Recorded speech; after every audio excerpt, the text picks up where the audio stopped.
Um, from my personal experience, I can't really speak for others, but I found out, a lot of things that were happening to me because I was getting a lot of downloads in dreams. Usually I don't remember my dreams, but it was like starting in January of this year, for some reason, I started getting like all of these dreams that were like vivid, with individuals who were either friends, family, significant other, exes, people who I was doing business with and things like that. It was a little bit difficult because I was trying to make sense of it. And at the time I was literally so new with tarot that I had several tarot decks, but I really just mainly watched tarot more than anything. Fast forward to March, I want to say March 5th, they killed who I thought was my father, Tyree McCray, who lived with me at the time in Vacaville, California.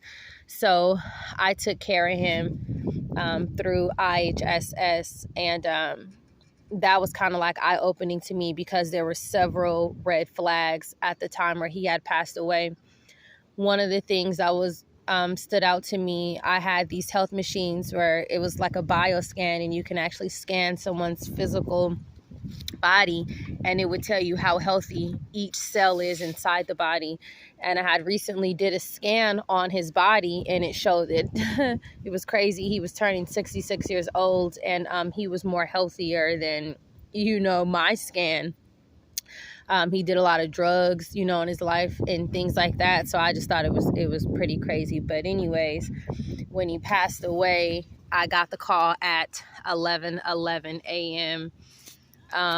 With them telling me, and I just thought that was crazy. And I was on the phone with somebody who was a friend of mine, which I thought was crazy because later on I found out that she was involved.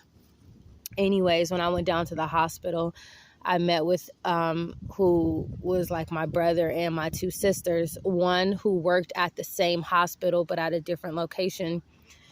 I was so upset that I wanted to go in there and I wanted to ask questions because I felt like it was foul play. They told me that he had randomly just passed dead.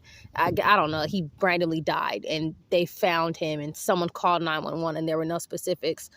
The things that stood out to me was, one, I had a tracker on his phone because the police would always contact me telling me that they had found him wandering somewhere. So the tracker on his phone through Google showed me that he had been in a car with somebody in the city of Vallejo, California, riding around for about an hour. Now, he did not drive, so keep that in mind, nor did he have a car. The other thing that I found was weird was when I went to the hospital at Kaiser and Vallejo, one of my sisters, she tried to like stop me, and then she went straight to security on me, and I had to do everything just to speak to them. When my other sister had pulled up, she was acting crazy towards me too, and I didn't know where all this hostility was coming from, you guys, because these were the same people who would hardly even see him, visit him, spend time with him, do things for him. I was the one who was really there for him. Anyways, long story short, it ended up being a brawl right in front of the hospital because I felt like they had me totally messed up. And I felt like there were things that need to be explained. I felt like people were trying to hide and stop me from finding things out. And, stuff like that. So it was definitely a lot of weird things going on surrounded around Tyree McCray's death. And that right there kind of just like really opened up my eyes to pay attention to everything. It also allowed me to take a step back from my relatives and from my family member because something was just not right. So anyways, that was like one of the major things that happened into my life before everything else started to spiral out of control.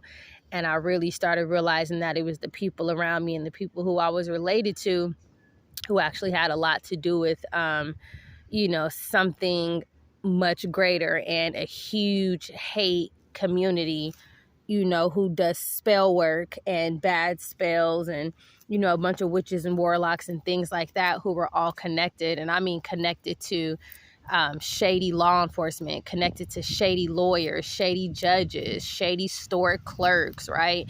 Shady California Highway Patrol, you name it. And, I'm not saying that there aren't any good people in law enforcement because I know that they are, but when you have so many people who are built on straight corruption, right? It's like, for those who don't even want to be a part of it, I know that if they say something, you know, they may be at risk, their job, their life, their freedom, their family, their children. So, you know, it's really just been a battle trying to deal with all this. Now, one thing that I have been doing is I've been reaching out to the Secretary of State, the Attorney General of the state, the United States Attorney General, the CIA, the FBI, you know what I mean, plus the local police departments. And I'll tell you right now, most of the police departments who I've been reaching out to and giving them reports of the people who are involved, based on their residency, most of the police departments